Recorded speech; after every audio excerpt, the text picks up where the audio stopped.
Everybody, it's Aaron. Let me know that you could see or hear me and see me and all that. And this is very last minute. I was really torn whether to do a live stream tonight or not, and I just said I just got to do it. And it's like, God, you got to give me a sign here, because And I looked around the room and looked at my Bible, and I saw the word midnight in it. But by the end of this video, it'll be midnight my time. It's like, okay, fine, I'll just do it. And then I made a mistake trying to schedule it, and then here we are. Okay, so I apologize to my regular viewers. This is a surprise, and it's a bit later than I normally do it, but oh well. You got to do what you got to do, man. And tomorrow I'm very caught up with a lot of things, so today's the day. So I'm going to share 2 videos from Cahn, and I really enjoyed the format that I did with Joseph Good. If you guys have not checked out my Joseph Good video from a few days ago, I shared a screen, I talked in between the video, and I thought it was really good. The big point that I'm trying to hammer home here, and the thing that I'm super excited about right now, is the fact that Hanukkah looks to be midpoint. And instead of asking the question, when is the rapture? And of course, that's what we all want to know. When is the rapture? And then we go into the Bible and we find all the connections of all these feast days and all these days that connect to the rapture. And it makes a lot of sense to do that. And that's what we've been doing this whole time. What if we rephrase the question, when is the midpoint? If we find the midpoint, maybe we can find the rapture date. And there's, if you look at my community post, you can see a little thing that I wrote, pointing to some evidence of a midpoint being Hanukkah. Therefore, if we look at 2025 Hanukkah, we back it up 3.5 years, it gets us to this season, the spring-summer season. And the other big thing here is the rapture does not necessarily need to kick off the tribulation. There could be a gap between the rapture and the tribulation. And so for me, this is really exciting. And now I'm starting to study things that I never would have studied and looked at and read, which is really helping just in history and just reading historical things that I never would have read before and never would have been interested in. Now that I am, because I'm trying to make a case that Hanukkah is mid. So the 2 videos I'm going to share, Cahn is not saying that Hanukkah is trib, but he's expressing how important Hanukkah is and how this kind of relates to our end time prophecies. He's on the Jem Baker show. Just ignore some of the things in the background and some of the signs and whatever. I'm going to pause it here and there throughout the video. And so without further ado, let's get Cahn on the screen. He's getting interviewed by somebody, and so I will play and pause it as we go here, guys. All right, so we're going to show on stream here. And all right, hopefully this is normal speed. Okay, let's do this. Is Hanukkah? Could we start with the definition? Sure. Yeah, Hanukkah is the festival that's done. It always happens around the time of Christmas, around there. The Jewish people celebrate. Hanukkah means literally, it's a Hebrew word. Hanukkah means the dedication or rededication. And it's celebrated, most people think of Hanukkah, even Jewish people think of Hanukkah, it's, as you said, the Jewish Christmas. It's really not. But a kind of lighthearted holiday. We light the candles. This is actually a menorah that is the 7-branch one. Now, Hanukkah is a 9-branch one for the 8 days and 1 to light it. I see. But this is the Hanukkah menorah actually is based on this one. This is the 7-branch of the temple. That's what the Hanukkah branch is, a holiday version of the 7-branch candlestick in the temple. And so this is what it's about. And, there are gifts. It's kind of lighthearted. Eat potato pancakes. Right. Do the dreidel. Nice little Jewish. When I was growing up, it's the Jewish Christmas. My friends had Christmas. We had Hanukkah. That's basically. And you get presents? Oh, you get presents every day. You get 8 presents. Yeah. Oh, you're better off than we are. Well, then, right? if you do the 12 days of Christmas, we're not. If you do one, we are. Jewish people are. But the thing is, it's this nice little Hanukkah, but it's really not a nice little holiday. It's one of the most amazing amazing revelations of the end times of any holiday given by God. Now in the Bible, you have trumpets. You do have some end time things there. You've got the Feast of Trumpets and Tabernacles, which have end time things about it. But Hanukkah has the most specific revelation of the end times. And so many people miss it. Prophecy people miss it. Jewish people certainly miss it. Christians miss it. This thing holds probably the most exact, precise revelation of what's going to happen in the end times. Wow. Also, the strategy of how to overcome in the end times is in this revelation. And people don't realize, if you ask where is it in the Bible, if you ask where's Hanukkah celebrated in the Bible? Where is it in the Bible? Well, the thing is that that's interesting. That Hanukkah is only celebrated in the New Testament. It's only in the New Testament. People don't realize this. It's a great thing to witness to Jewish people. You say, where's Hanukkah in the Bible? It's prophesied in the Old Testament. Daniel prophesies of it. But it doesn't happen. It happens in the middle of the Old and New Testament. It only appears in the New Testament. And the one who celebrates it is Jesus. Okay, so let me pause there. So we have a lot of scripture references to 1st and 2nd Maccabees, which is not in the canon, and so it was taken out. But it is some historical documents, which again I talked about in the last video. And did you catch the fact that he said Daniel prophesied of this? And does it really seem so interesting that Daniel was prophesying of the time of Antiochus? Actually, if you look at Daniel 8, when you read it in different translations, it literally says Antiochus. And so there is a lot of weight and importance for us to understand Hanukkah. I've got 2 other huge videos to share with you guys. This is huge, this stuff. So anyway, I'll play the video again. Yeshua, Messiah, is the one who celebrates Hanukkah. And you find it in the book of John 10. And the problem is, when they translated it into the Greek and into English, you can look at it and you don't even realize it's Hanukkah. It says in John 10, it says it was wintertime, and Messiah was in the temple in Jerusalem. It was wintertime, in the porch of Solomon. It says, and it was the feast of dedication. Dedication is how we read it, so nobody knows. Dedication in Hebrew is Hanukkah. It's Hanukkah. So the one who celebrates, the only one in the Bible who celebrates Hanukkah is Jesus. Jesus, the one that centers on Christmas. We don't know that he celebrated Christmas, but he celebrated Hanukkah. So the one who, so there's a connection right there. And that's a great thing. Again, a witnessing tool to Jewish people. Do you know where Hanukkah is in the Bible? New Testament. It's John 10. You could also tell people, hey, Jesus was Jewish. And they're like, what? He was Jewish? Yeah, so that's another thing too. All right. Messiah celebrates Hanukkah. And as he does, and that's when he's revealing, I am the one. I mean, right there, he gives a Hanukkah speech. And the thing about it is, the other connection is that without Hanukkah, you would not have Christmas.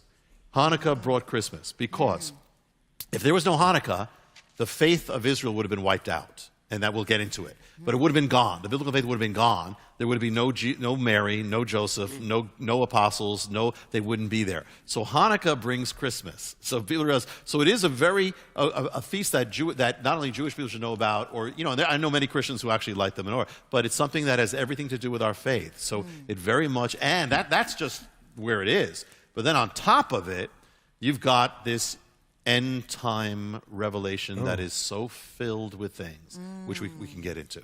I want to do that. Yeah. Can we do it now? Yes, we could do it now. I want to know. Yeah. I'm an end time preacher, I guess. I don't know. Well, the first clue about Hanukkah, and we'll get it. In order to understand it, you need to know the story of it. But before that, to even say this, for instance, the history of Hanukkah, the record is not the Bible proper. It's in the book of Maccabees. That they record it. But it is history. It's real, and God was in it. God was doing this. Because again, if he didn't do it, you'd have no Messiah coming. Right. So God was in Hanukkah. And so it's recorded in the book of Maccabees. That's history. It's not the Bible. We can use it as history. And so what it says is, it speaks about what they did. It speaks about it talks about this man called Antiochus, who was this king we're going to get into, but this has everything to do with the end times. And it speaks about something that the book of Daniel prophesies of it. So the book of Daniel says, so you read the end of Daniel, it says, he speaks about Antiochus. He speaks about the events of Hanukkah. And he speaks about it, and what he says is, he says, what Antiochus did is he desecrated the temple. Sound familiar? He desecrated the temple, and he caused the sacrifices to cease. And says, for how long is this going to be? And the answer given in Daniel in the original version, it says it will be for a time, times, and half a time. Okay, so let's get that scripture up. And so yeah, he let me just get my screen here. Share. Time, times, and half a time. Let's see here. There it is. Let's share that. Okay, let me just double check that you can see that. Oh, I should make it bigger. And here we go. So, is that Daniel 12:7 that he was talking about? There it is. It should be for time, times, and a half a time. Time is 1, times is 2 years, and a half a times is half a year. So here it is right there. I'll highlight that. There we go. Okay, and we'll go back to our video.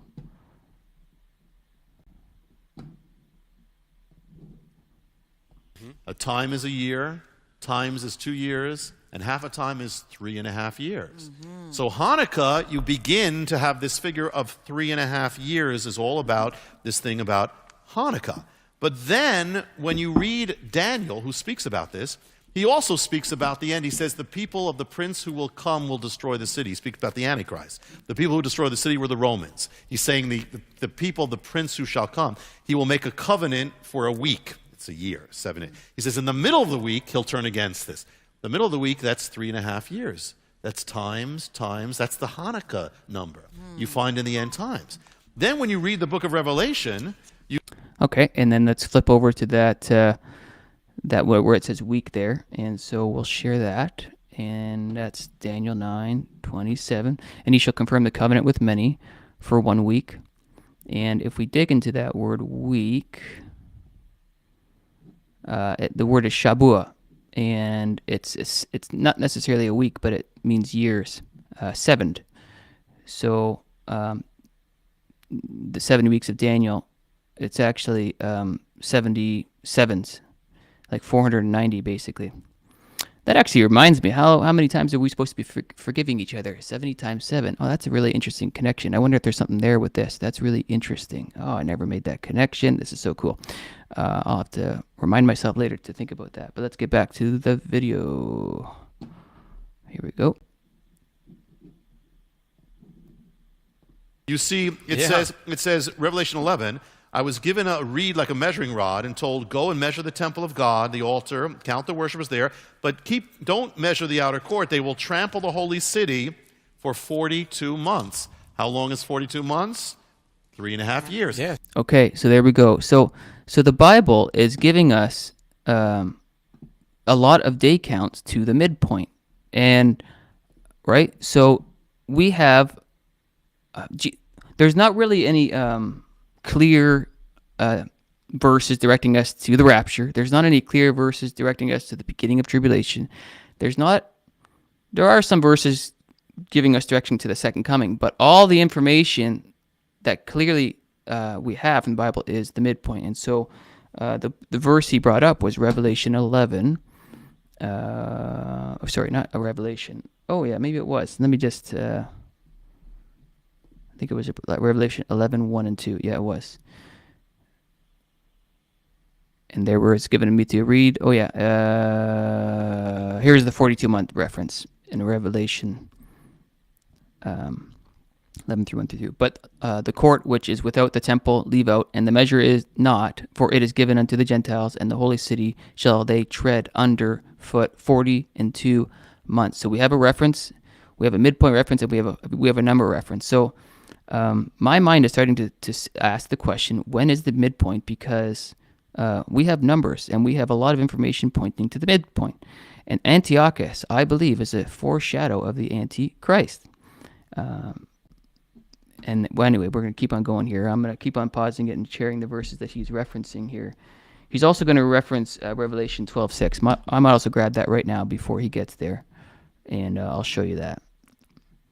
And the woman fled into the wilderness, where she hath a place prepared of God, and that they should feed her 1,260. That's 1,260 days. Again, another number reference and another significant moment, likely the midpoint here as well.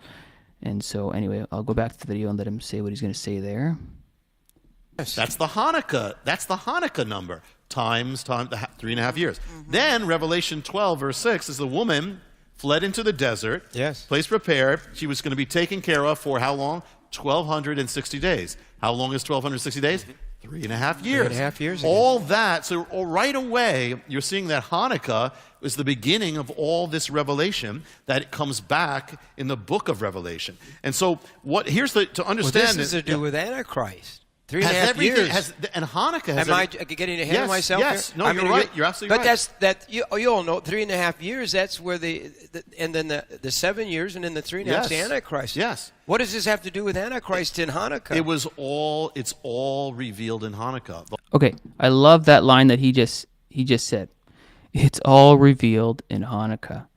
It's all revealed in Hanukkah. I think, again, I said this about Joseph Good. I don't think Joseph Good, the video I did a few days ago, I don't think he realized what he was saying. And I don't think Jonathan Cahn realizes the connections he's making as well. Somebody's saying he's a Freemason. Look, I don't know, guys, about all this kind of stuff. I don't know what they believe. I don't know what their thoughts are. Don't worry about the Christmas trees. Later on, he's going to do some hand signals. Guys, don't worry about these hand signals. People get a little bit too nuts about this stuff. Just take it as information right now. And I don't know all the beliefs that he has in his life. And also the people that are interviewing him, I have no clue what they believe. I'm presenting information that I think is very valuable to Hanukkah. You can look at his hair and say, oh, look, his hair is curly and there's some sixes in his hair. Some people can get really over the line with looking at hand signals and the tree in the background. Guys, I'm showing you information. Okay, let's move on. Anyway, where were we? I'm going to press play on the video. The Antichrist is revealed in Hanukkah. The end times are revealed in Hanukkah. The persecution's revealed in Hanukkah. What's happening in America is revealed in Hanukkah. It's all there. And the thing is, for instance, here's another one. Daniel speaks about this desecration of the temple. And they called it back then, they called it the abomination, desolation. Right. The abomination of desolation. Oh, yeah. The abomination of desolation. Daniel 11:31. So let's do that. Let's pull that up.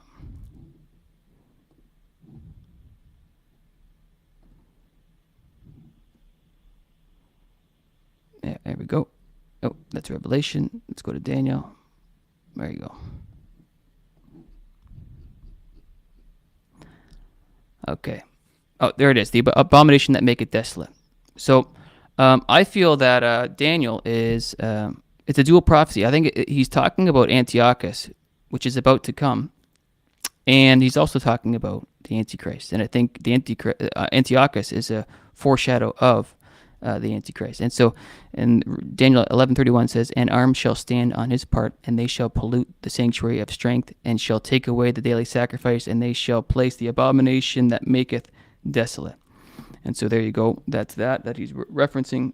And in a few seconds, he's going to reference Matthew 24. So let's go there. Matthew 24, verse 15.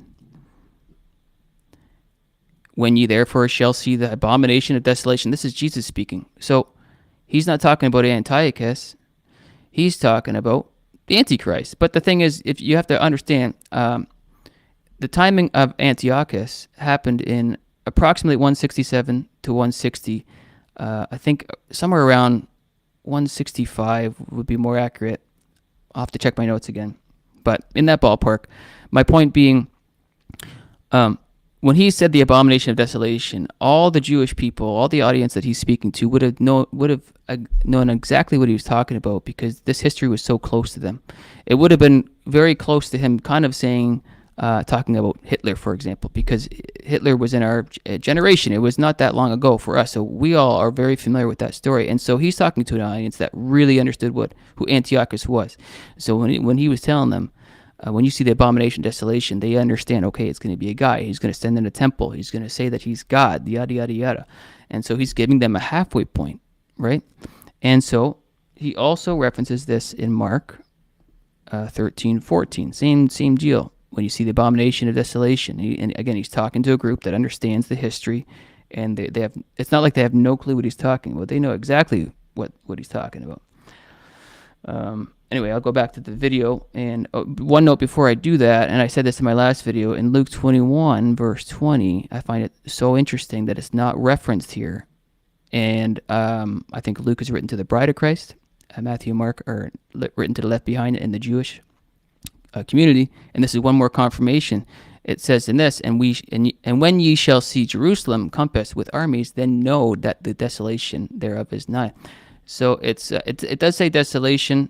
I mean, it kind of references that, but it's the wording is very different than the other two, and I find that very interesting because we won't be here to see it. And so anyway, let's go back to the vid. There we go.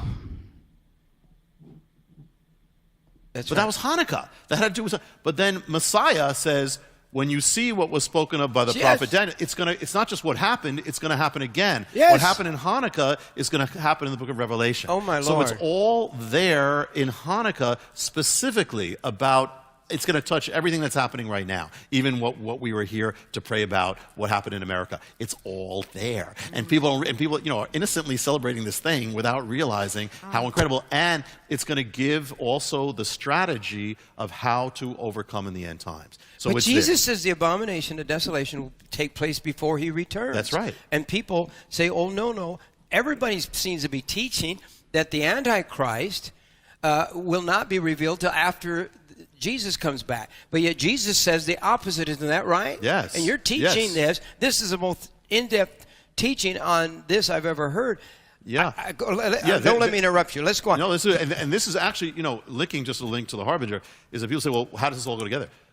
When you look at the end times, you don't see America as the head of nations specifically mentioned as the head of nations. Oh. So the point is, what is the Harbinger is kind of filling in the gap, that it's between now and then, if America doesn't turn back, this is what's going to happen. It's going to set up another world system when you don't have this present American-led thing. So now we're sort of taking the big picture, where the big picture is the end times, and is a time where what we know now as America has ended before this happened. So we are watching this happen, and to understand this, Jim, and to understand Hanukkah, to understand where this is going to open up everything. And by the way, there's probably tons of stuff that I haven't seen, but that are there. Oh, so it's all it's there. amazing. And so the first thing is, we got to know the story of Hanukkah in order to understand it. This is the blueprint. Just like with the Harbinger, you have a blueprint of what's going to, ancient Israel, and you have America, you have a blueprint of the end times. So what happens?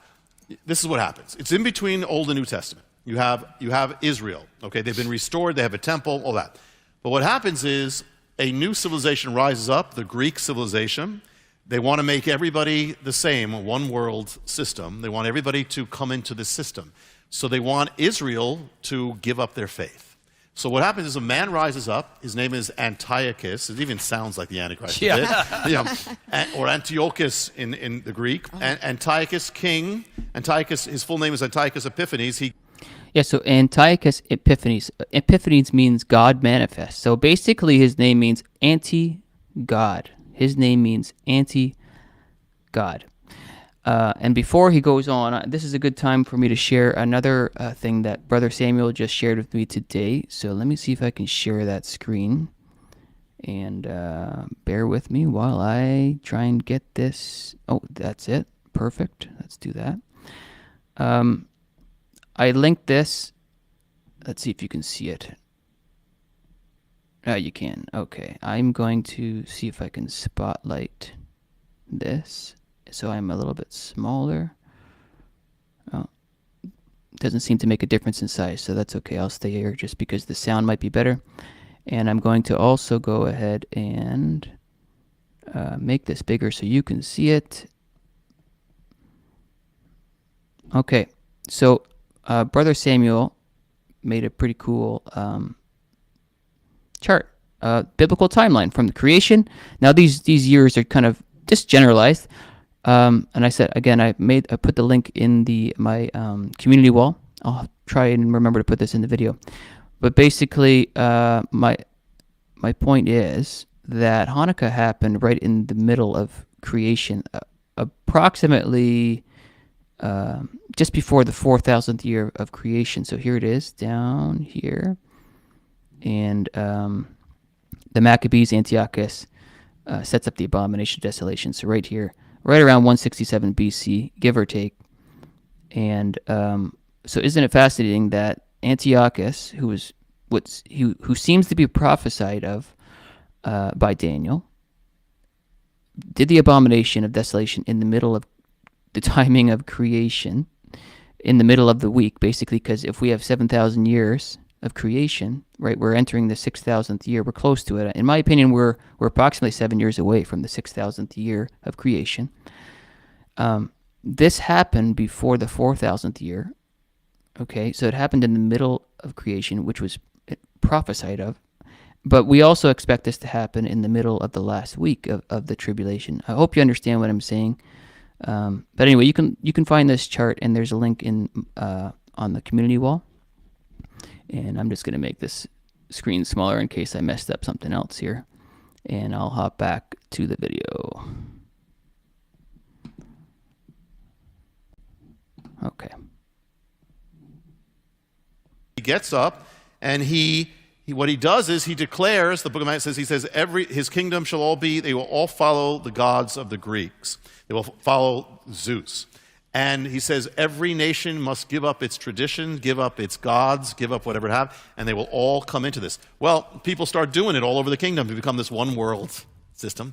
And what happens is, there's one people who cause a problem. There's one people who just don't fit into the system, always. They never fit in. And guess which people that is? Israel. They just never fit in. And so always a problem. So he says, you know what? I'm going to wipe them. I'm going to wipe out this faith. And if he did this is the enemy, because the enemy knows that Jesus is coming. If he can wipe this out, he tries to wipe it out. Then he tries, just like a little tangent, same thing when Israel was going to come back as a nation in 1948 and all the prophecies are going to be fulfilled, guess what the enemy does? He raises up Hitler to try to destroy Israel. Because if he does it, he stopped all the prophecies. So that's why it's so satanic. Well, even before Messiah comes this. It's an attempt to destroy the faith of Israel, make everybody apostatize. So he puts the laws. What he does, he goes into the temple, into the holy place, and he sets up an idol in the temple. Does that sound familiar? He sets up an image in the temple, and he slaughters a pig in the temple to desecrate the temple. Okay, so just to clarify, he goes into the temple. He stops the Jews from being able to do what they normally do. He says, you've got to worship the image of me. And he put his face on a statue of Zeus. You guys have to stop doing what you normally would do. And basically he declares himself as God. And someone says that Stephen Dexter's video. Yeah, I thought it was great. And I really appreciate that he talked about Hanukkah. I personally think that we should basically adjust his timeline a little bit later, but he could be correct about the rapture. I just think that Hanukkah is December 15th through the 22nd. He kind of connected Hanukkah with Feast of Tabernacles, so he bumped it up about 2 months ahead, but nonetheless, I think his video is great, for sure. But anyway, let's read some verses again that bring us back to what we're talking about here. And the first one, Revelation 12:6. I think I mentioned this already. And the woman fled into the wilderness, where she hath a place prepared of God, that they should feed her there 1,260 days.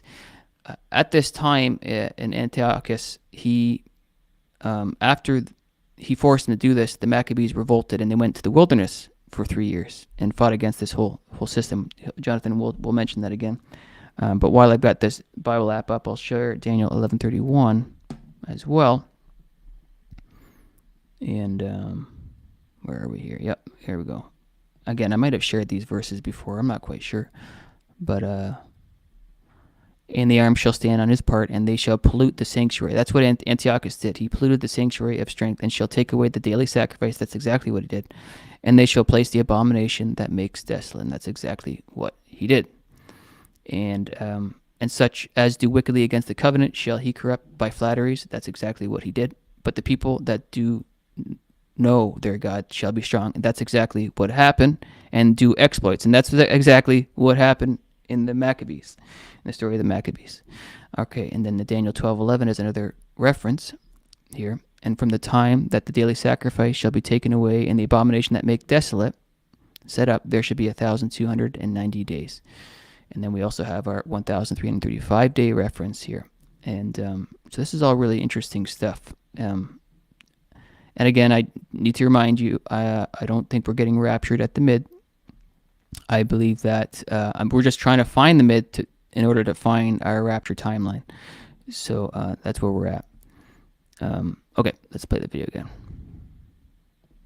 So it is called the abomination desolation. It makes the holy place desolate. And so for 3.5 for this time period, he abolishes all sacrifices to God, and the temple becomes a pagan temple, the temple of God. A pig is a very unclean animal in Bible days. Yes. Old Testament. Still, yes. Still. Yeah, Yeah. Still not very clean, Jim. Sorry, you pig farmers. Don't get mad at us. But Yeah. they really, and so it was an abomination that bring a Yes. pig. Yes. It It's so was opposite of a lamb. Exactly. Because the spirit, and we're going to get into it, because we're going to get into the spirit of the Antichrist. People look for the Antichrist, which is, one thing, but the point is people don't realize the bigger picture. The spirit of the Antichrist is already working and already affecting our lives as we get closer. And that's revealed in Hanukkah. So what happens is, And the verse that he's referencing there, I'll pull that up too, is 1 John 4:3-4. And every spirit that confesses not that Jesus Christ has come in the flesh is not of God, and this is the spirit of Antichrist, whereof ye have heard that it should come, and even now already is in the world. So that was the verse that he was referring to. All right, let's get back to it.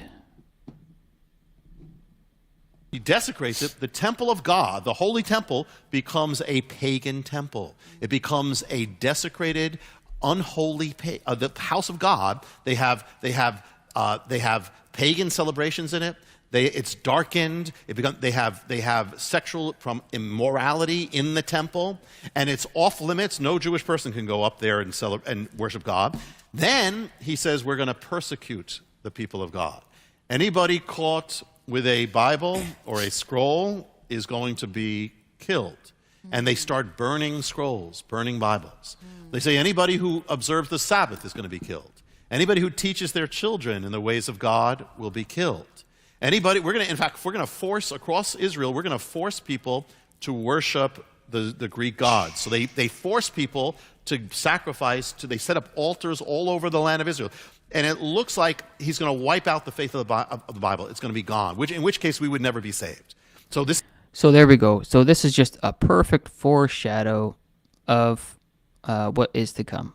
What has already happened will happen again. Ecclesiastes 1:9. And here we go. Hanukkah is just a beautiful depiction of what is going to happen. Okay, play on. This is the enemy doing it all over. It looks like he's going to win, and people across Israel start going along with it. This is the time. This is the way the times are going. We better just go along with it. We'll go along with the Greeks. We'll go along with this. We'll walk around naked in the gymnasiums. We'll we'll be like the Greeks because we'll do that. So they start going along with it. Even religious people start going along with this apostasy. All happening. It's going to be wiped out, except that God has a different plan. And from the middle of nowhere, from the hill country of Judea, people who are kind of not in the world system, they're a family called, his name was Matthew or Mattathias, and he has these sons. And he's watching as they're forcing people to sacrifice to this, and he says, I will not do that. And he says, I will never follow away from God. He raises up, he starts a resistance. He heads for the hills because they're going to be persecuted. He and his sons, one is called Judah, or Yehuda, one is called Jonathan, and they are given the name the Maccabees. That's where you get the name Maccabees. And so they go up to the hills. They don't know how to fight. They don't know how to do anything. But they say we're going to resist this. What happens is the Greeks send an army against them, and miraculously the Greeks lose against them. They take the weapons. They didn't have weapons before. They're outmanned, and then they send another army against them. They win again. Then they send another. They say, whoever's for God, come with us. Leave the world. Come in the mountains. Come. Whoever's for God, you got to make a stand. You cannot just go along with this. Yeah, and I'm going to just highlight that verse that he just mentioned there. And so let me grab that. I'm doing just transferring all over the place quickly here. Okay, here we go. Share. Hopefully that is on the screen. Let me just make sure. Yeah, it is. Okay. So, then Mattanias went through the town shouting, everyone who is faithful to God's covenant and obeys his law, follow me. With this, he and his sons fled to the mountains, leaving behind all they owned. This was right after he stabbed the priest. And because he had went up, and this was on the 25th of Kislev. And, Well, actually, I don't know if this was actually on the 25th of Kislev. So, sorry. I know that he set up the abomination on the 15th of Kislev, and then he set the sacrifice on the 25th. Now, I'm not quite sure if it's on the same day that that Mattanias stabbed the priest. Not quite sure, but he certainly went out to the wilderness at that point. Okay.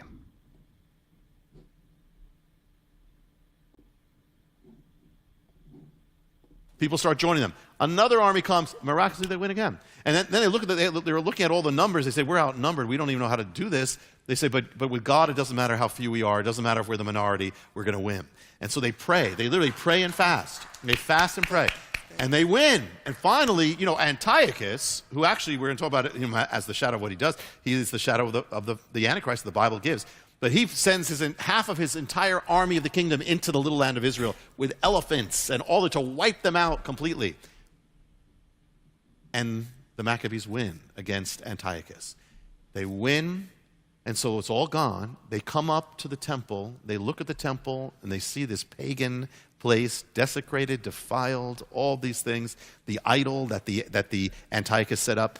They take it out, they smash it, they take it, they find the temple, they reconsecrate everything, they find the lamp, the candle, or they redo it, which had been gone, no light, the light of God. They put it back, they light the lights of the menorah, and there is a story later by the rabbis that there was a miracle of oil. That's legend, okay? But what they did is they light it and they celebrate. They dedicate the temple by lighting the menorah, the light of God, and this becomes the lights of the Hanukkah. Hanukkah is the rededication of the temple. So here they rededicate it, victory. They cleanse themselves. Everybody repents and cleanses themselves. The temple is back, and Israel becomes a nation again unto God, and Messiah comes. Now that is Hanukkah. Now Hanukkah. Now, woo! Isn't that a good? Wow. We would not. Again, none of us here would be saved. Which is Christmas, too. Christmas is coming. And it would never happen if this didn't happen. So God was in this. And the thing is that, and to this day, so Jewish people are lighting the lights of the menorah. Yes. But most Jewish people don't even realize why they're doing it. They're celebrating a temple that doesn't exist. There hasn't been a temple for 2,000 years, except it says that we are the temple, which, by the way, Hanukkah has a message to us, too. And so, as far as the end times. So that is the blueprint. This is the blueprint of the end time revelation. And from this, you're going to see, you're already, as I'm talking, I can see your things are clicking because it's going to have it's going to tell us all sorts of things about what is happening, what will happen, and how to resist. And so that's where we can go now. We want to open it up. But this is something where people would have no idea as they celebrate this and I got a gift, I got this. I have no idea how deep this thing is. Yeah, awesome. Okay, so I'm going to just get rid of that screen and people are fighting about this Jonathan Cahn thing. Guys, I have no clue what he believes in his life. I don't know what's going on. I don't know who Jim Baker is. I'm presenting information. Pretend you don't even know who these people are right now, and just take the information that I'm presenting to you and take it for what it is. We're talking about Hanukkah. We're not talking about their personal lives. I don't know what they believe. In fact, every single watchman on YouTube, there's something wrong with them. There's something wrong with me.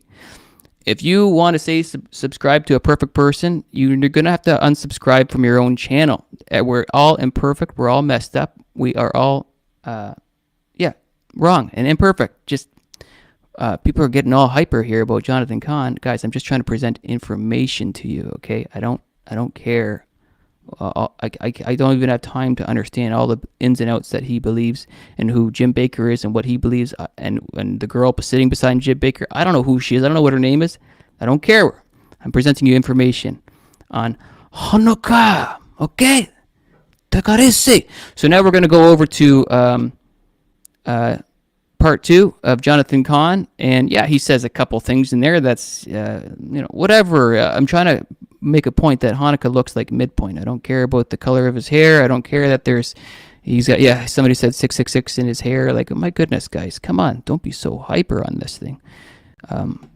I cannot stand this hyperness of our culture. People, they see a 6, like, okay, like the thing is he's gonna do a 6. He's gonna do a 6 with his hand later in this video. Like, don't freak out about that.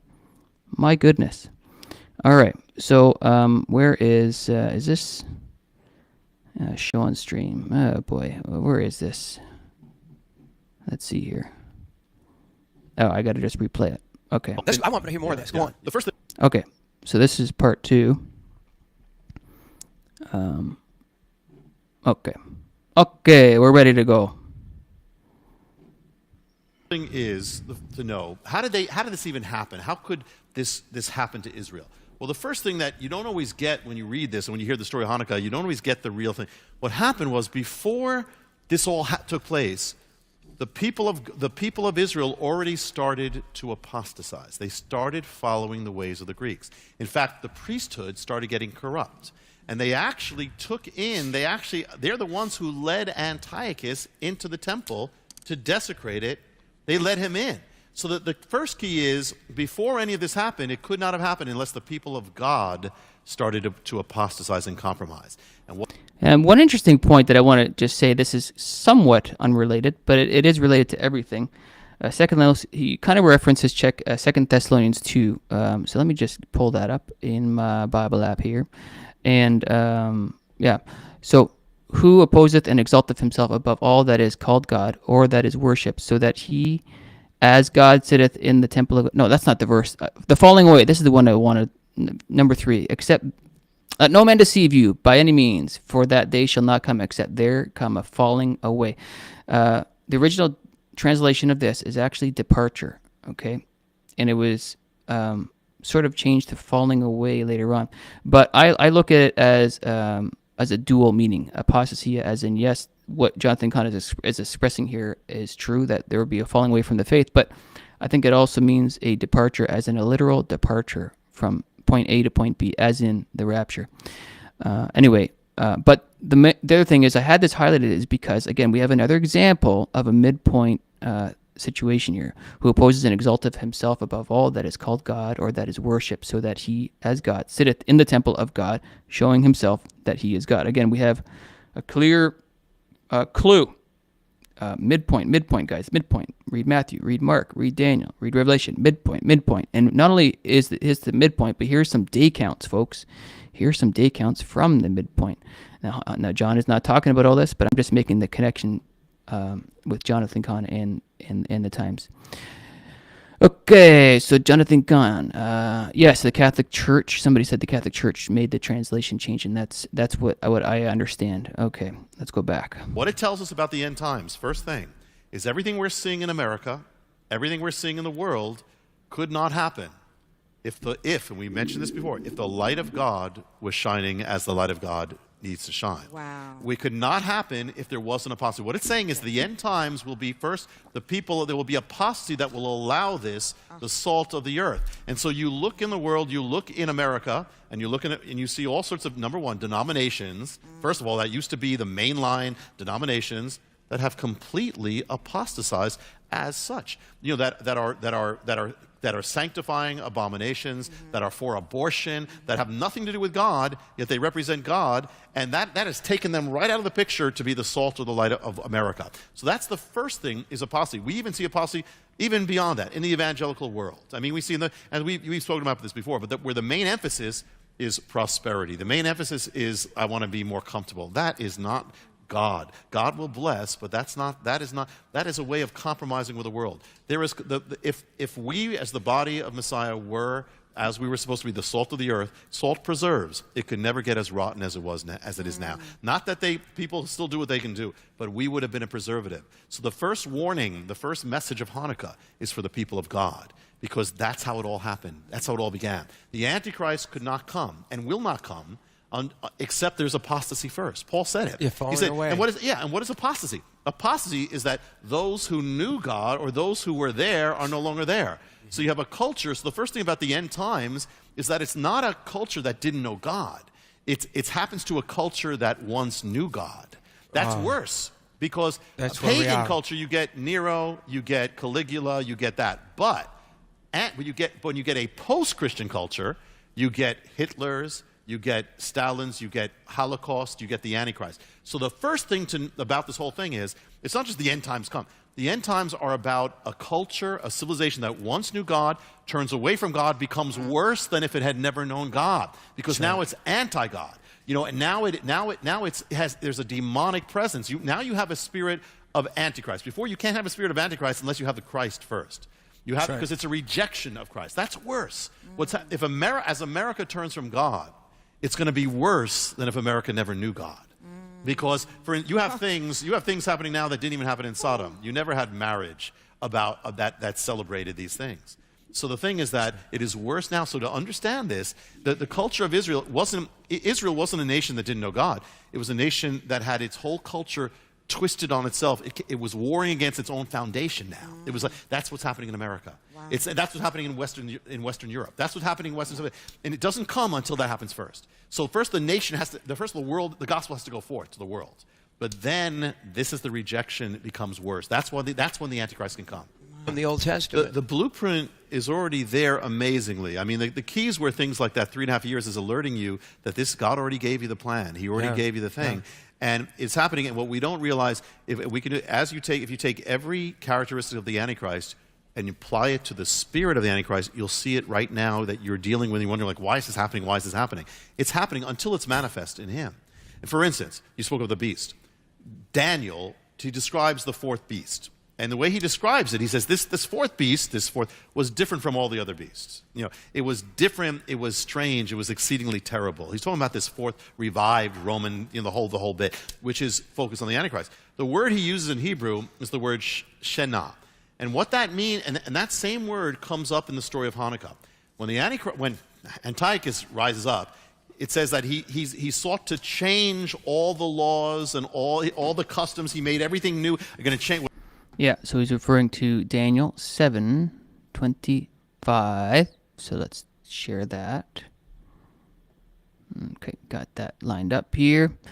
Okay, and he shall speak great words against the Most High, which is what Antiochus did, and shall wear out the saints of the Most High, which is what he did, and think to change times and laws, is what he did, and they shall be given into his hand, until times, and the dividing of time.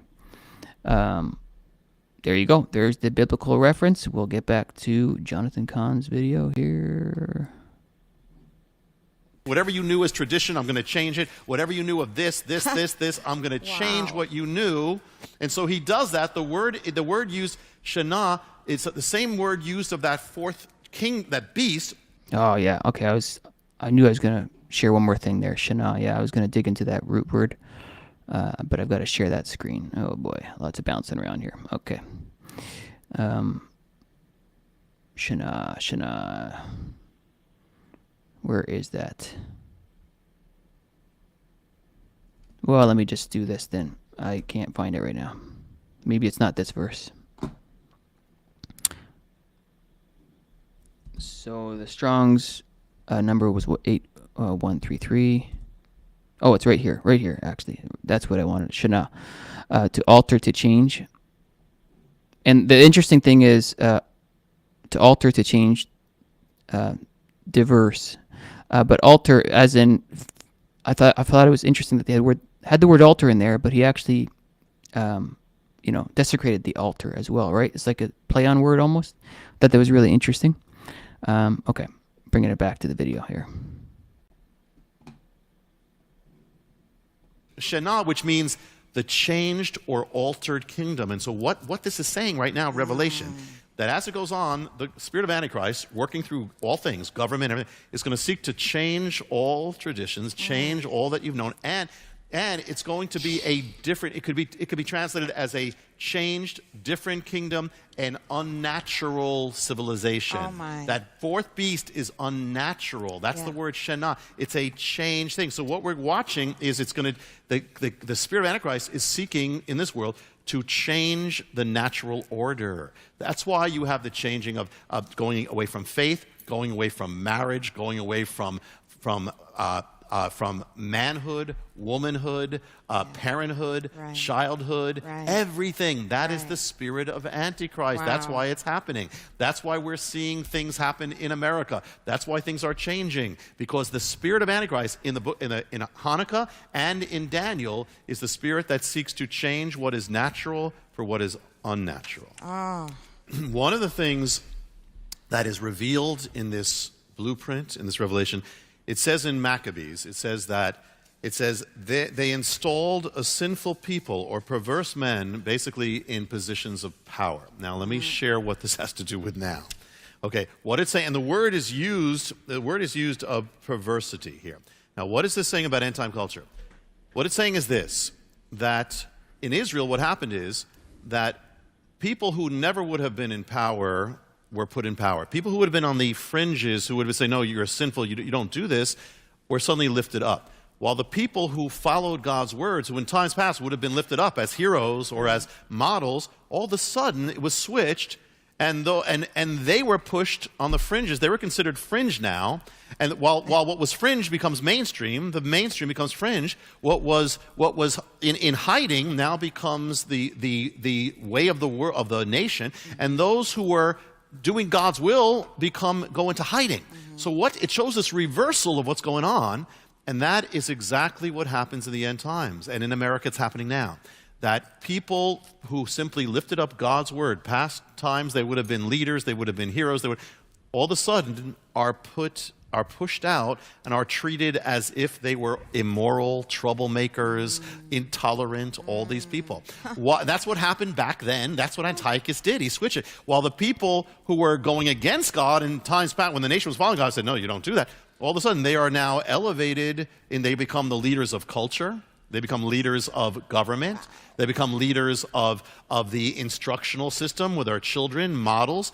And so what happened? I mean, one thing that we noticed, and is that one thing that you're not seeing is you don't see in most media anymore, except Christian media, you don't see Christians depicted much. Number one, real Christians reading, praying. Right. Yeah, I just wanted to read the kind of the section from the Maccabees that he was kind of referring to there. So in First Maccabees, verse 34, it says they brought in a group of traitorous Jews and installed them there. So basically, he sort of brought in the Jews that kind of let go of their heritages, let go of their traditions, let go of their, what they should be doing, and they just kind of bended to the system. And so that's kind of what we're seeing right now. And that's what he's talking about. We're seeing people compromising, kind of a lukewarm situation here. And many of our political leaders are kind of this. They're kind of bending to the system. And as you guys know, I don't need to really explain that much to you. But let's bring it back to the video. And when they are depicted, most of the time, they're depicted as there's something wrong with them. Yes. They're the axe murderers. Yes. There's something like that. Well, that's almost like it's the spirit of the Antichrist setting it up for persecution. Mm-hmm. Because the new generation is saying, well, no, this is good. It says, well, they'll call good evil, evil good, and good people will be called evil. And so what's happening is, as Christians are being now pushed into the closet, in a sense, that just be quiet, don't say anything, don't say what you really feel, right. Just like Antiochus, wipe it out, and it starts with culture, then it becomes laws, and then it becomes persecution. But exactly it's the pattern of the Antichrist. It's the pattern in Hanukkah. They actually had to go into hiding, literally. So the thing is that we're watching this reversal of culture. It's happening all over. And that's what we just saw in America with this change. And so that is what's happening. And things that, it says good is evil, evil is good. What happened? Yeah, and I'll pull that verse up. By the way, guys, you're going to appreciate the whole lightning talk, too, later on. It's there's some connections, too, because, anyway, I'll bring that up later.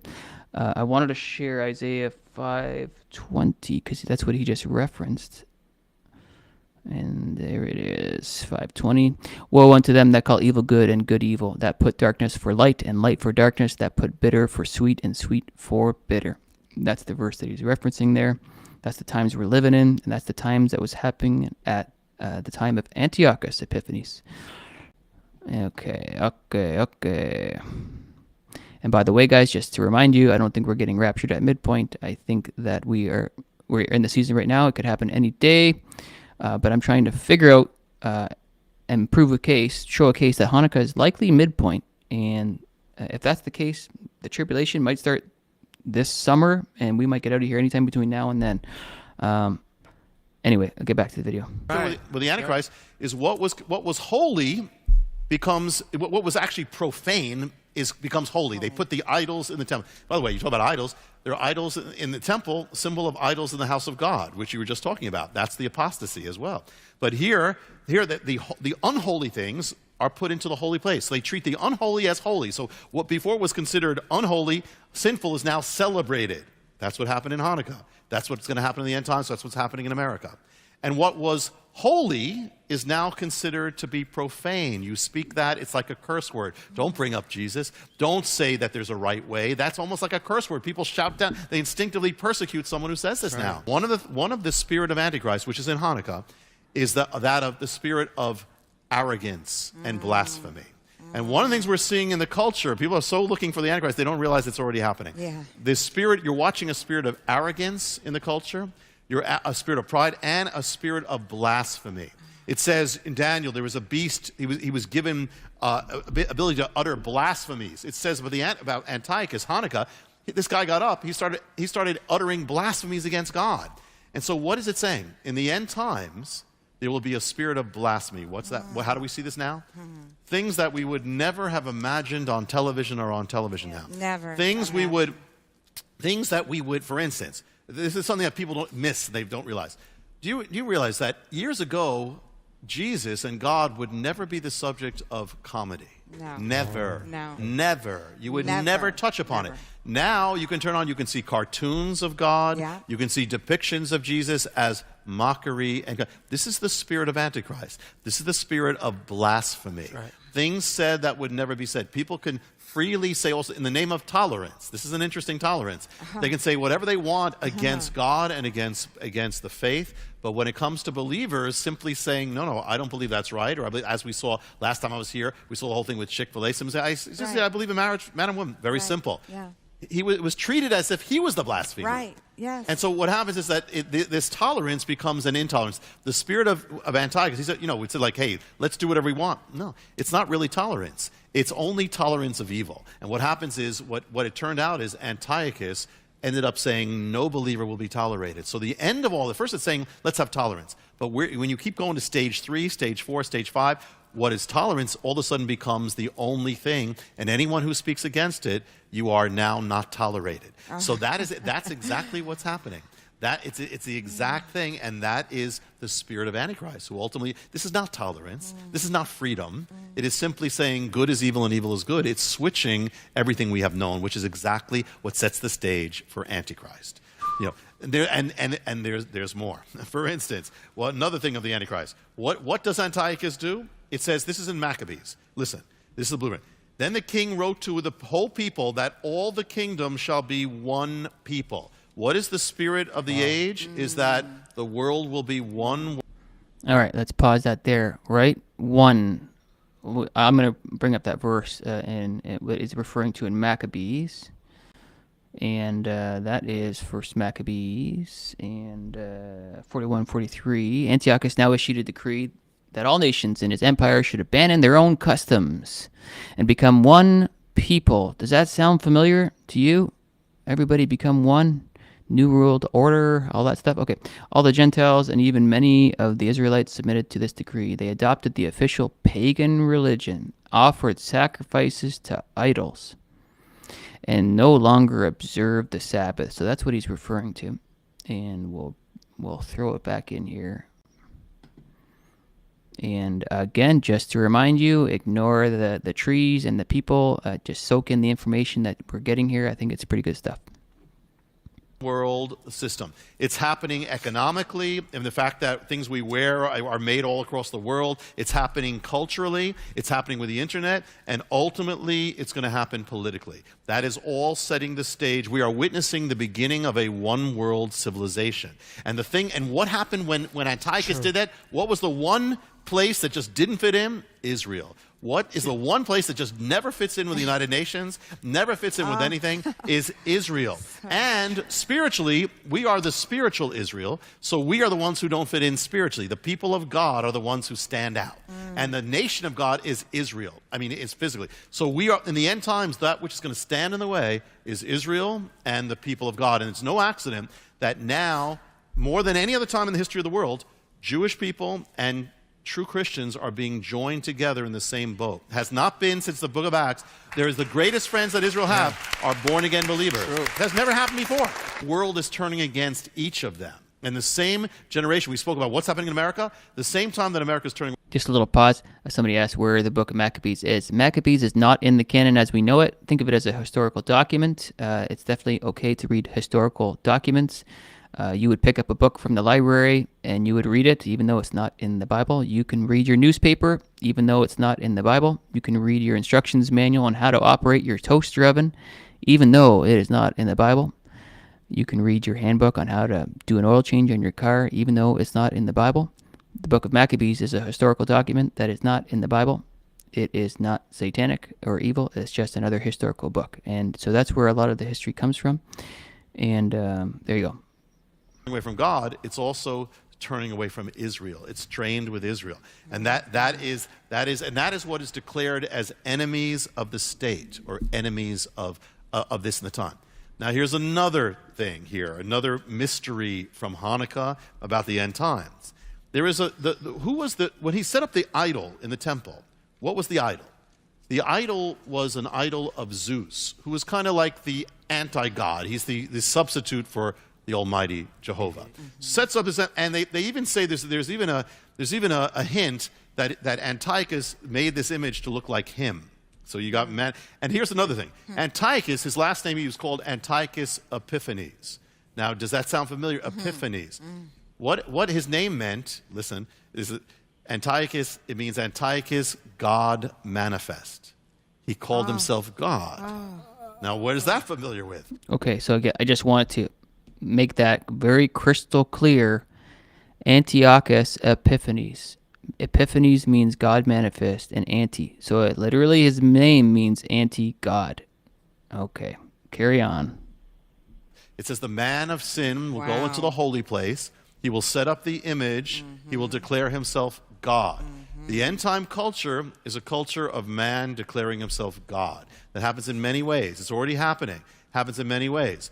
One is arrogance and pride. Another is saying, I have nothing above me. I am, whether it's the Supreme Court, whether it's government, there is no God above me. I'm not under God. I can make my own rules. I can redefine morality, because only God can do that. I can redefine what is right. I can make it wrong. I can redefine what is sexually immoral. I can redefine marriage. I can redefine anything I want. That's man as God. It says that Antiochus and the Antichrist will seek to change ways, change times, change seasons, change customs. So when man starts doing that, you're in a dangerous time. You're in the time of the Antichrist. You're in the spirit of the Antichrist. That's never happened before, where man just redefines and redefines. But the thing is that, so you got Zeus. Now Zeus is a symbol back then for this thing. Now, there's a myth about Zeus. Okay, this stuff's super interesting. And just so I say one thing here, in Luke 17, I believe it's yeah. Okay, let me pull it up actually.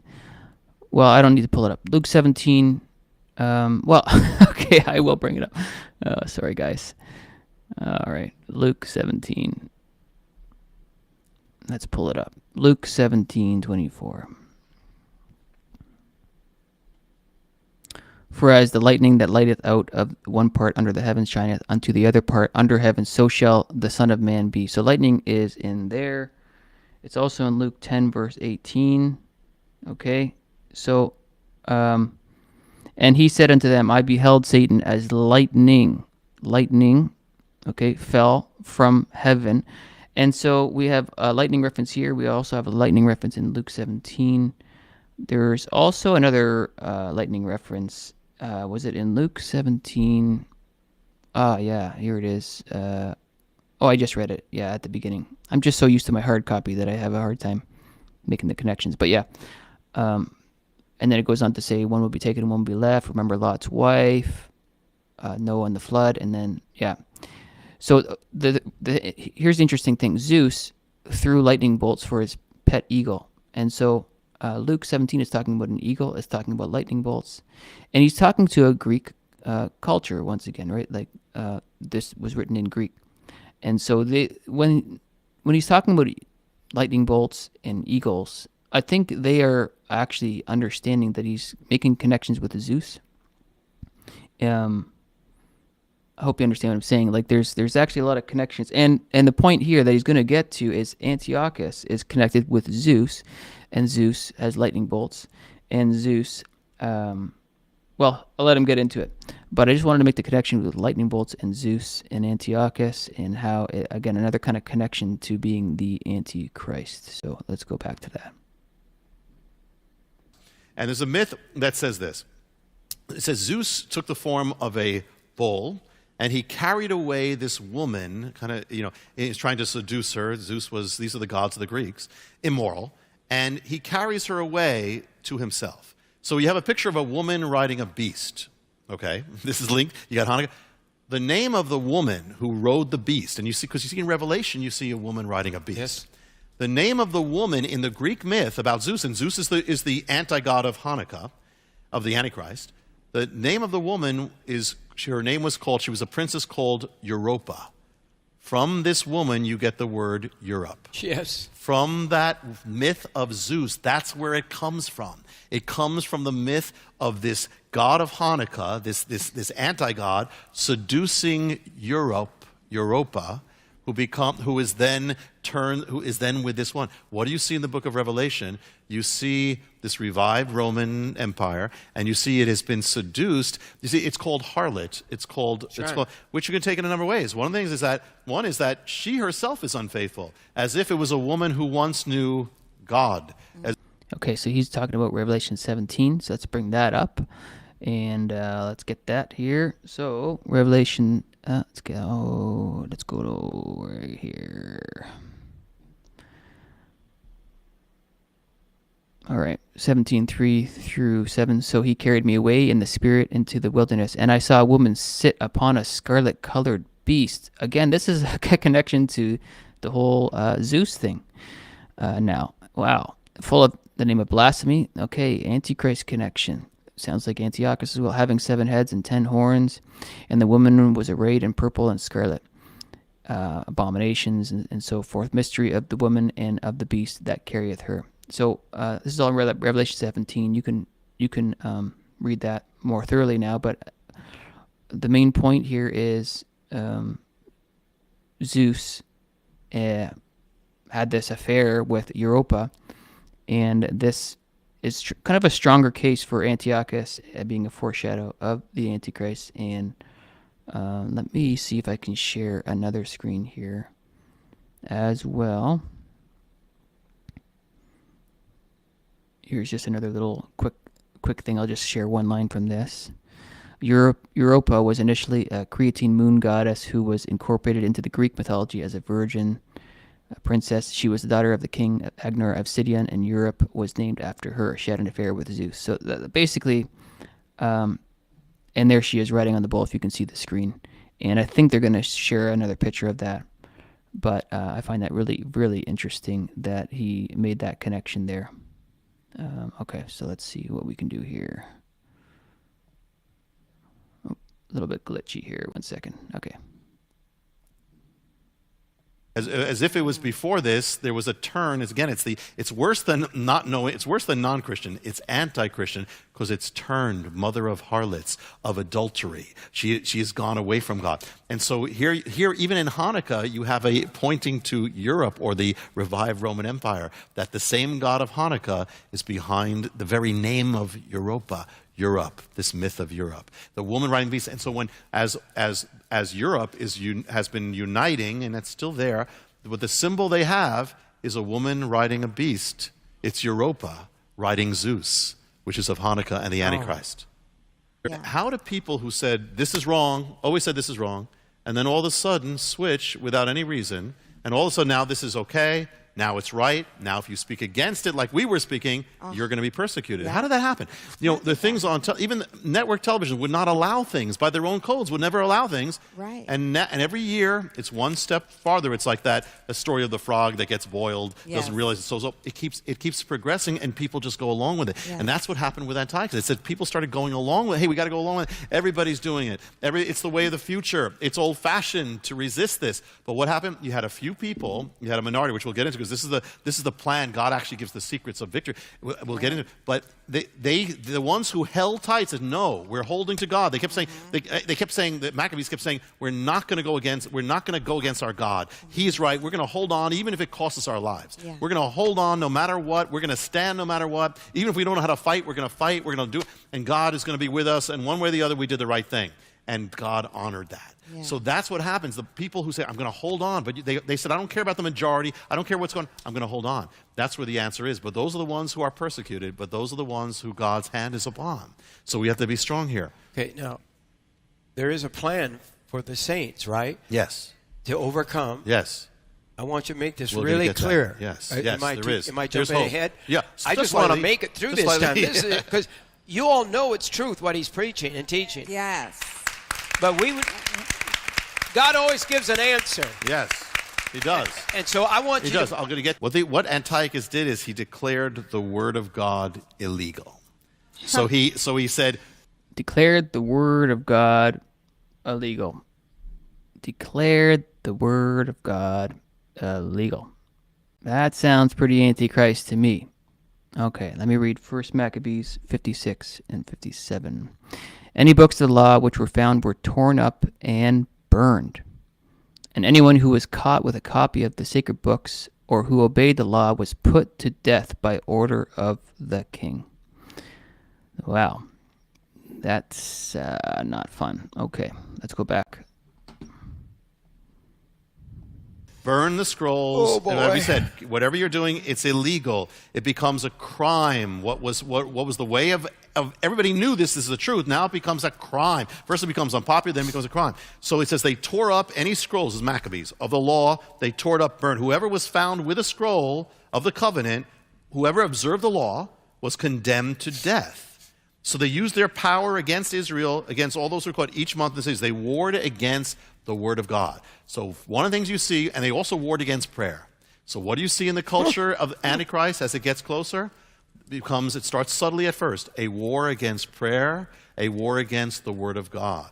And it starts, we talked about this last time, this year, 2012 is the 50th anniversary when America did this little act of taking prayer and the Bible, the word out of the school. Now look at what's in school now. Look at what's in school. Look what came in. It never stays. It never stays neutral. You take that out, Antichrist comes in. But the Hanukkah actually is so awesome because it gives the key for the people of God, the keys that are going to make you strong and stand. And the keys were with the Maccabees. And that is that. And what was it about the Maccabees? What did they do that made them from nothing, they were hillbillies. They were the hillbillies of Israel. They weren't, they were outside the fringes, and yet they became, in the end, they would become the priests of Israel. By the time they would become the leaders because God used it. So what things did they have? That's what we need.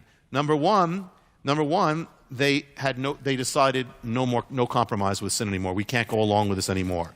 They say the father said, that's it. I can't do it. They drew a line in the sand. Said, that's it. From here on in, just like we were issuing a wake-up call, what's happening in America, we got to wake up. We got to say, that's it. We can't fool around anymore. We can't play church. We can't do this as things as usual. We have to draw a line. Since that's it. Well, if you're ever going to become the person that God wanted you to be, it's got to be now. And if there's something in your life, and don't get it out now. Let's just do it. It's too late. So that's what they did, and that's what God anointed. God anointed it. Secondly, they were the minority, but they didn't care that they were in the minority. They said, even though if we're in the minority, it doesn't matter. It doesn't matter. We're going to stand strong to God. And what they did is they actually fought with the word of God. They actually took the word of God and they said, we're going to go by the word of God. Listen, God was faithful to our fathers. He's going to be faithful to us. So they said, it doesn't matter. They said, actually, there's a famous part in Maccabees where they look at they're outnumbered, and the leader of the Maccabees says, it doesn't matter if there's many or few. It doesn't matter how many there are. All that matters is that we're with God and God with us. That's all that matters. And they won.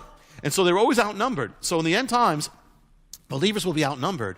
But if we have the attitude, it doesn't matter what the number, doesn't matter what the odds are, never give up hope. God is so much bigger. God wins, in the end. So the point is, be strong. Don't look at the circumstance. Look at God, always. Don't look at the circumstance. Be aware of it, but don't believe that that's the final story. God is the final story. That's all that matters, and he gives victory. the Maccabees, also for us, is they went against the spirit of the times. They said, we don't want to be politically correct. We don't want to be in step with this fashion because it's going to be out of date anyway. We want to be in time with God. Whatever God said, we're going with it. And they did not bend the word of God to fit their circumstances. They bent their life and their circumstance to fit the word of God.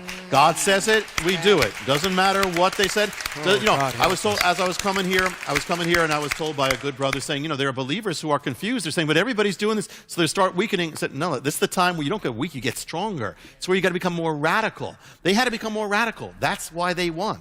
They risked everything. They separated themselves. They went to the mountains. That's part of it too. We got to keep separate. Impact the world, but be separate from its getting affected. We have to impact the world. The other thing is they learned to become warriors. They weren't fighters. They learned how to become warriors. Now, you said something in your teaching, on your tapes, I think it was. You said they drew a line in the sand. Do you remember saying that? Yes, that's exactly what they did. What did that mean? That means that, and you could see the moment, and it comes in, because if you never draw that line, you're finished. If you keep on moving, inching, you're finished. There comes a time where you have to say... So you mean you put up a standard? You say, wait, that is it. I am not even going to... You know what? The enemy's trying to... I'm going to... That's it. From here on in, I'm living all out. That's what monetized said. It's all out for God.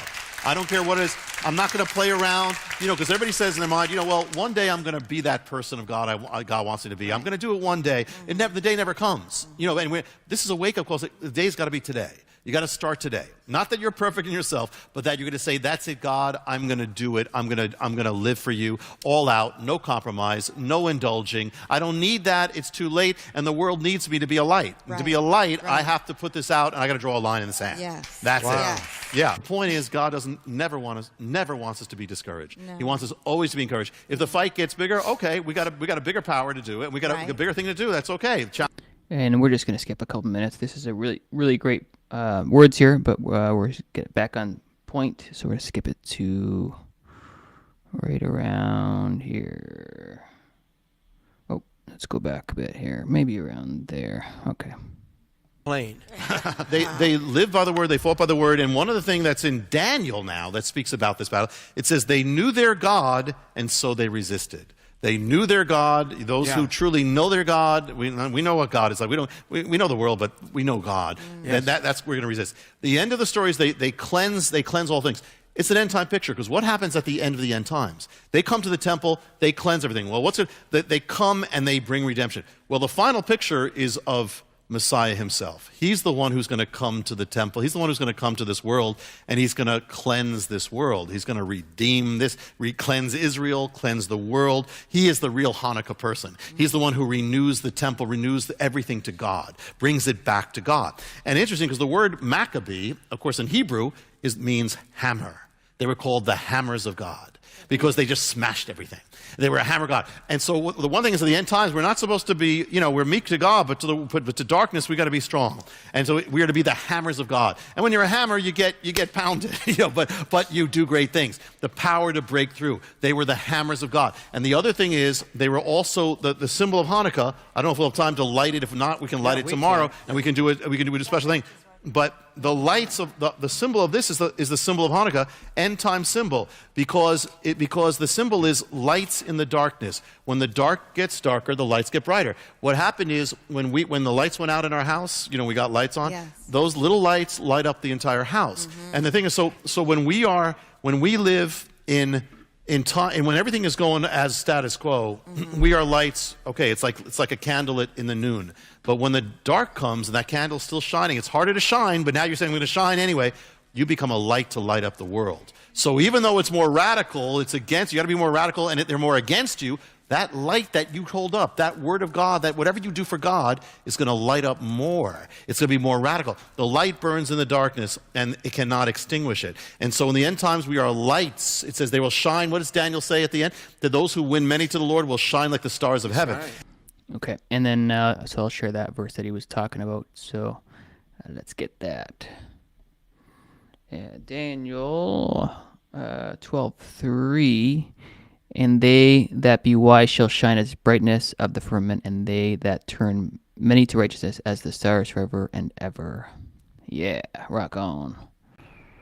Okay. And do you know something? This menorah, do you know the symbol of Israel, end time Israel? Israel's back. End time Israel is not the Star of David.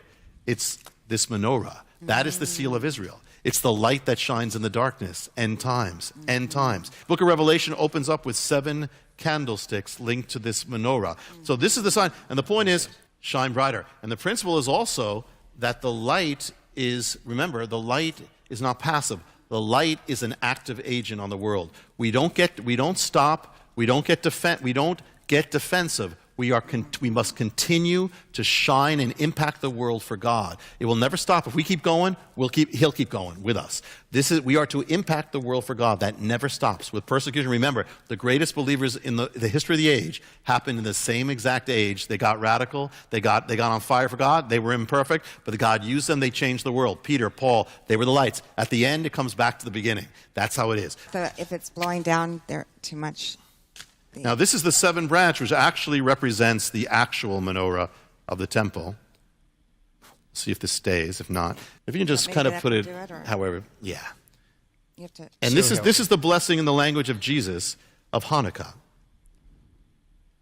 Baruch atah Adonai Eloheinu melech haolam asher kiddushanu b'mitzvotav hadlikneh hahem b'zman ha. Amen.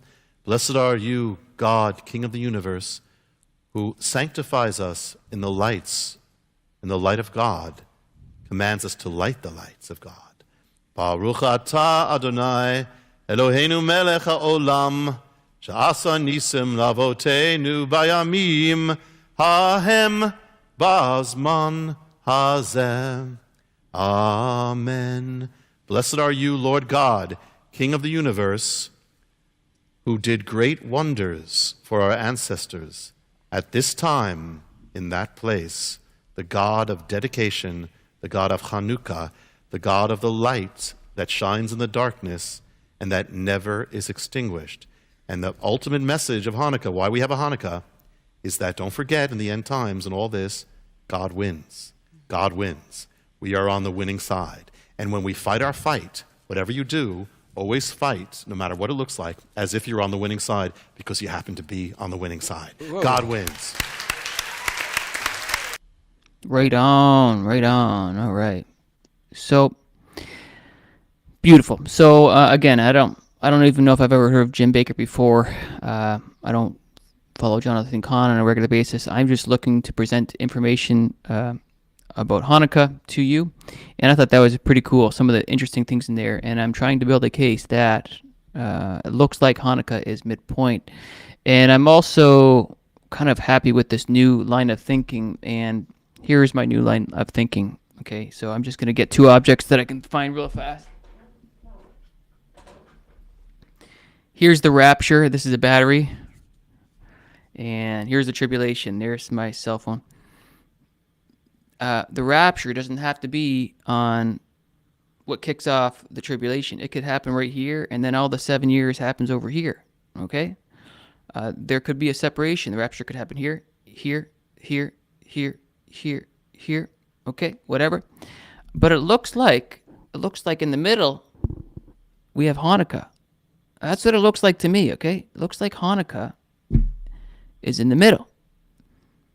And, man, I listened to, I had to shovel some snow today on my driveway. It was brutal. Oh, I was out there for like 3 hours. We got so much snow.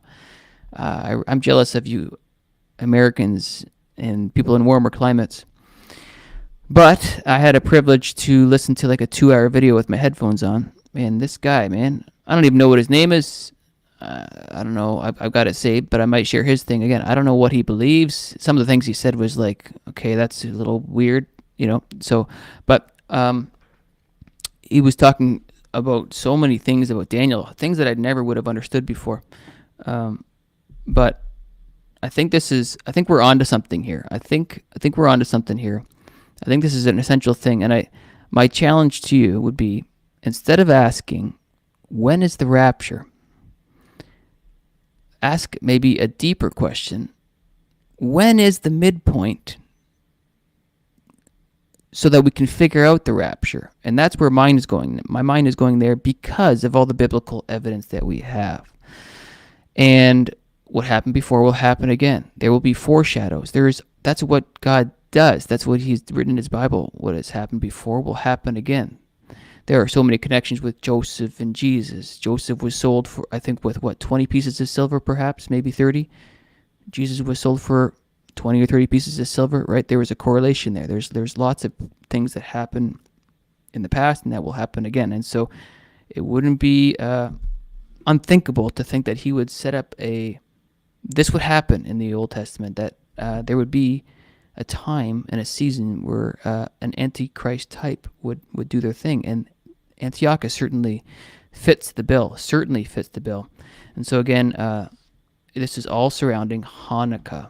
On Hanukkah was when Antiochus did all those things, desecrated the temple, right? And then the Jewish people came back, the Maccabees, 3 years later, took back the temple, and this is all, as we know it, as Hanukkah. And so, and the reason why this is so fascinating is because of all the connections of Antiochus connecting to an Antichrist type. And so, yeah, what if Antiochus, the story of Antiochus is the exact foreshadow of what we expect later on. And so I think I'll be talking more on this kind of line of thinking.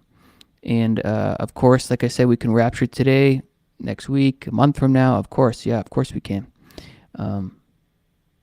I'm just trying to lay a structure down for the trip and when that might take place, and then that might give us better clues as to when the rapture would take place. Spring rapture makes sense. Makes sense to get out of here as soon as possible too.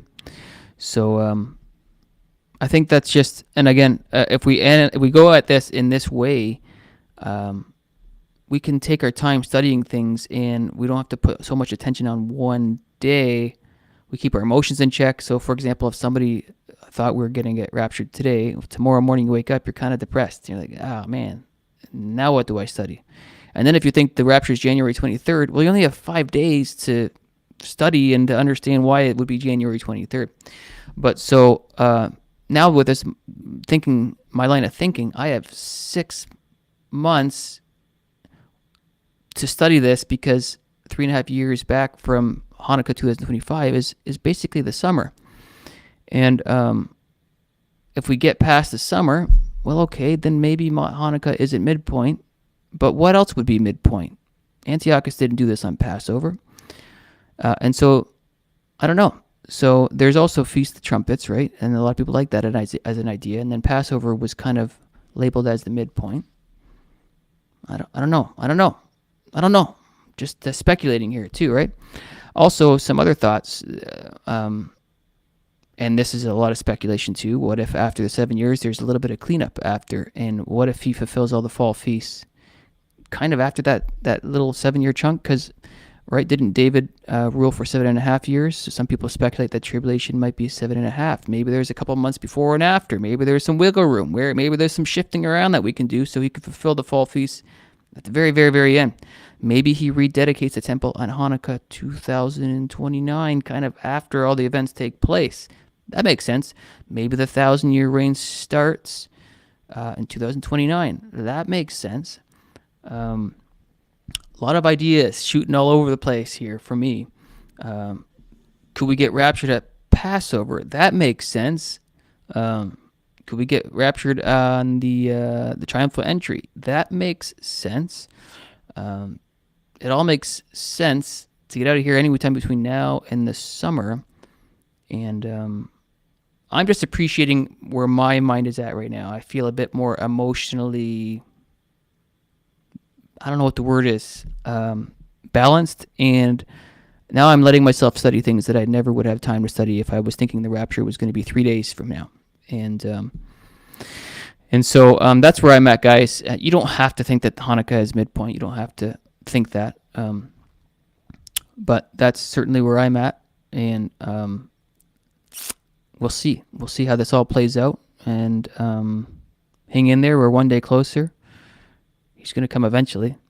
And the more craziness you see, the more excited you should get in a weird way. At least I get more excited every time I hear about something nuts going down on the news, or my Prime Minister of Canada saying something weird. Kind of like, okay, confirmation, right?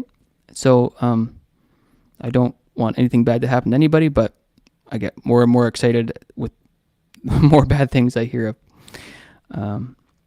Again, take this message to the Lord. I'm not trying to support any particular person here that was speaking in the videos today. I don't know what their heart is like. I don't know what they preach, but I was just trying to present information based on Hanukkah material. So I'll leave you with that, and go Jesus go. Have a good night, guys. Bye.